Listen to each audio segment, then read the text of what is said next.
Priceless facts about money, from the beginning of time to the coins in your couch. Mellody Hobson, illustrated by Caitlin Stevens. Hi, John. Hi, Mellody. Want to play? Not right now, John. I'm writing a book. John. About what, Mellody? Money. John. Oh, I already know a lot about money, Mellody. Did you know that the ancient Mayan civilization used chocolate as an early form of cash? No, but I wish I was still did that. What else is in there? Lots of weird and fun facts like cinnamon and sugar helped create the stock market. Medieval knights carried unusual credit cards, and a $100 bill contained hidden messages. Exciting. Could I help you? Of course. Let's start by introducing ourselves. My name is Mellody. I grew up in Chicago as the youngest of 6 kids raised by a single mom. When I was little, I loved school and dreamed of being a grown-up. My favorite games were playing store and office. I even kept all my favorite things in a real briefcase that I carried with me. School wasn't the only place where I learned stuff. My mom wanted to make sure I knew how much things cost, so she would always give me money to pay at a store or restaurant. When I got older, I learned to count the change. As I got better at math, I was able to figure out tips and double check at the bill. Like most kids, I knew the price of candy, but I also knew that a steak cost more than a hamburger. My mom used to show me the phone bill, the electricity bill, and water bill. Yep, tap water costs money. She even told me how much we paid each month to live in our apartment. These added up the cost of living. Even though my mom worked really hard, she couldn't always afford to pay our bills. Sometimes our phone or electricity would be cut off. We also had to move a lot. The scary times made me want to understand how money worked. As I got older, I started reading and asking questions. And the more I learned, the more I thought money is mesmerizing. One summer during college, I got a job working for a man named John who knew a lot about money. Amazingly, more than 30 years later, I still work with John. Together, we run a company that helps people invest their money so their savings will grow and they can pay for the life they want. No matter how much or how little you have, everyone has to deal with money. Understanding it can help you master it today. I get to work in a real office. I love my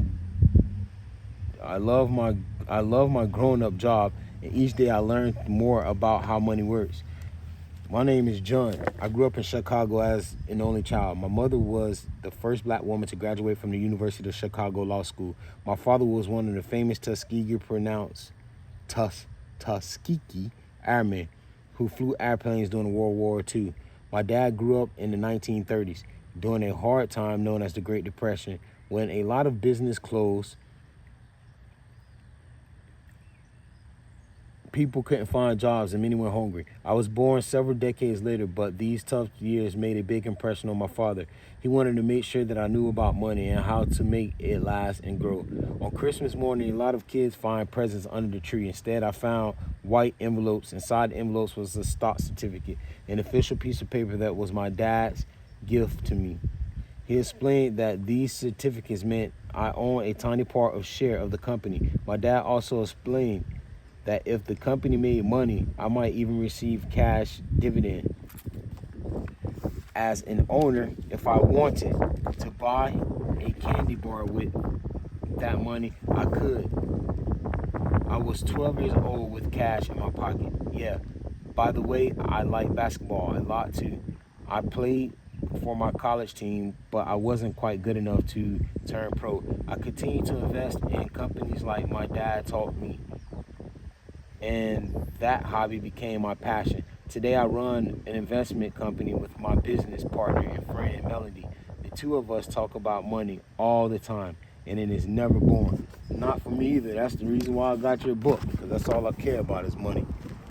230 million years, 65 million years ago, dinosaurs, no humans. Money is not a thing. Still, the remains of plants and dinosaurs from the time period will eventually turn into the coal, oil, and gas that factories that heat homes, power non-electric cars. That's why they call fossil fuels. 13,000 years ago, humans, no dinosaurs. Ancient humans, know as Neanderthals, roam around Europe and Asia. Money is still not a thing. Modern humans evolved in Africa. More than 315,000 years ago, they are named Homo sapiens, which is Latin for wise man. They learned to talk and trade and probably argue, but not about money, because physical money is still not a thing. Humans learned to grow plants and raise animals, which meant they no longer need to roam around and search for the next meal. Farming allows them to stay in one place for a long time. Villages farm, money is still not a thing.